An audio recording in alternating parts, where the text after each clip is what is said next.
Hello दोस्तों, नमस्कार, प्रणाम। स्वागत है आपका श्रेया लोकगीत में। तो दोस्तों, आज हम आपको सुनाने जा रहे हैं एक दहेज प्रथा का गीत। तो दोस्तों, प्लीज़ कमेंट करके बताइएगा गीत कैसा लगा। बहुत ही अच्छा प्यारा सा गीत है, इसको पूरा सुनिएगा दोस्तों, बहुत अच्छा लगेगा आपको। चलिए गीत सुनाते हैं आपको। चलिए गीत शुरू करते हैं। और गीत अच्छा लगे तो चैनल को सब्सक्राइब कर दीजिएगा और लाइक भी कर दीजिएगा। चलिए गीत शुरू करते हैं। लिखिला परसुअन से भीगेला लिखाई हो, आज याद आवत हउवे माई बाप भाई हो। लिखिला परसुअन से भीगेला लिखाई हो, आज याद आवत हउवे माई बाप भाई हो। सासु ननदिया भैया बहुत सतावे, गरम गरम लोहवा से बदन जलावे।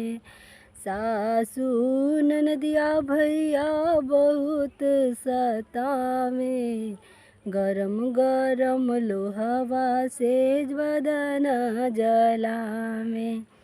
असमन करेला जमुन कूद जाई हो, आज याद आवत हउवे माई बाप भाई हो।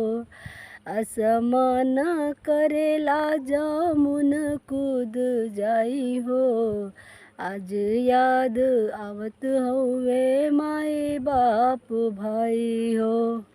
पवत संदेशा भैया जल्दी नाही आईबा, अपन बहिनिया जियत नाही पैबा। पवत संदेशा भैया जल्दी नाही आईबा, अपन बहिनिया जियत नाही पैबा। रखिया के दिनवा भैया देखबा कलाई हो, आज याद आवत हउवे माई बाप भाई हो। आज याद आवत हउवे माई बाप भाई हो। लिखिला परसुअन से भीगेला लिखाई हो, आज याद आवत हउवे माई बाप भाई हो। रखिया के दिनवा भैया इधर उधर ढूंढबा, अपन बहिनिया कहीं नाही पैबा। रखिया के दिनवा भैया इधर उधर ढूंढबा, अपन बहिनिया कहीं नाही पैबा।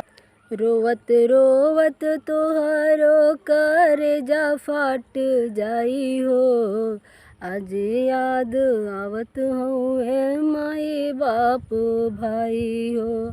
रोवत रोवत तोहरो करेजा फाट जाई हो, आज याद आवत हउवे माई बाप भाई हो। दोस्तों, गीत अच्छा लगे तो लाइक कीजिएगा, कमेंट कीजिएगा, शेयर कीजिएगा।